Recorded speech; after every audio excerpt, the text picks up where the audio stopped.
Hi everyone, I'm Sofia and I'm a research scientist in the field of virology.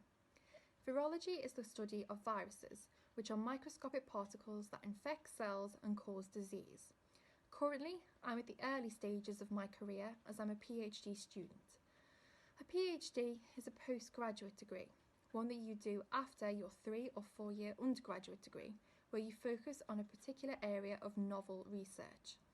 I'm currently researching a virus that infects pigs, investigating how the virus interacts with pigs to try and improve vaccines. The main responsibilities or jobs of a scientist are performing experiments, presenting data, and writing papers. To do these things, you have to be organised, motivated, innovative, resilient, and a good communicator. Don't worry about being all these things right now. These are skills and attributes you will develop as you progress through your career. A typical day in research is full of experiments. You will need to plan and design these yourself, making sure you have everything you need: chemicals, cells, machines, methods to carry them out. These experiments will involve investigating new ideas, optimizing methods, or trying to confirm previous results. For me, this involves identifying new protein-protein interactions and what the consequences of these interactions are. Performing experiments can be quite tiring, as they can involve working with a lot of samples or a complicated method, so you really have to concentrate. You then need to write up your experiments, so you know exactly what you did, what the results were, and what they mean, so they can be published later in a paper or included in a presentation at a meeting or conference. Some days will be busier than others, and sometimes you might have to work evenings or weekends.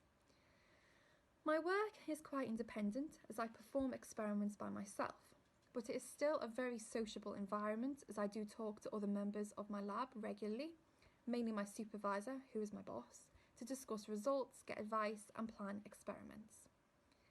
The best 3 things about my job are: 1, discovering new things. There's nothing more exciting than looking at your results and you've discovered something new that isn't in any textbooks or papers, and not even your supervisor knows about it. 2, travel.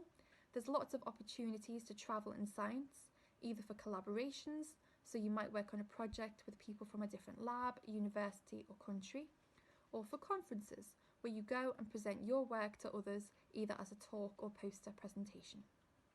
Last year, I gave my very first talk in Chicago, which was an amazing experience for me.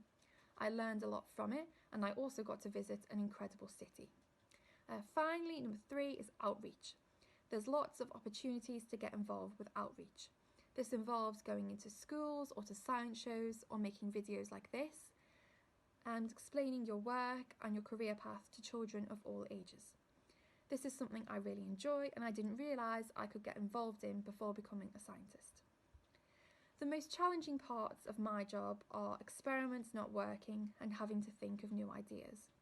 The experiments I do aren't like what you do in school, where there's instructions and they always work, and even if they don't work, your teacher knows the answer.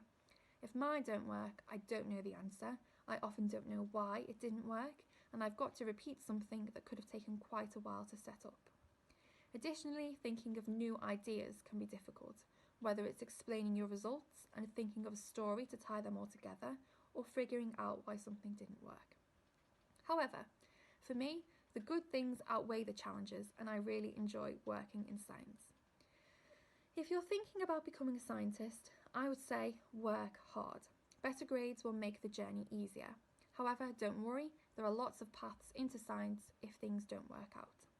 I know a lot of you had work experience lined up and it got cancelled, but even if you've had or can arrange in future just a day of work experience or shadowing or talking to a scientist, that's still useful. It's all about how you sell your experience, not just saying what you did exactly, but what it taught you and what you got out of it. Also, to work in science, you have to prepare yourself for failure.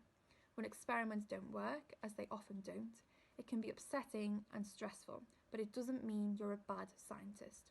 You've got to be able to pick yourself up and try again. Finally, make sure to show your enthusiasm and how excited you are about science in applications and interviews. Thanks for listening.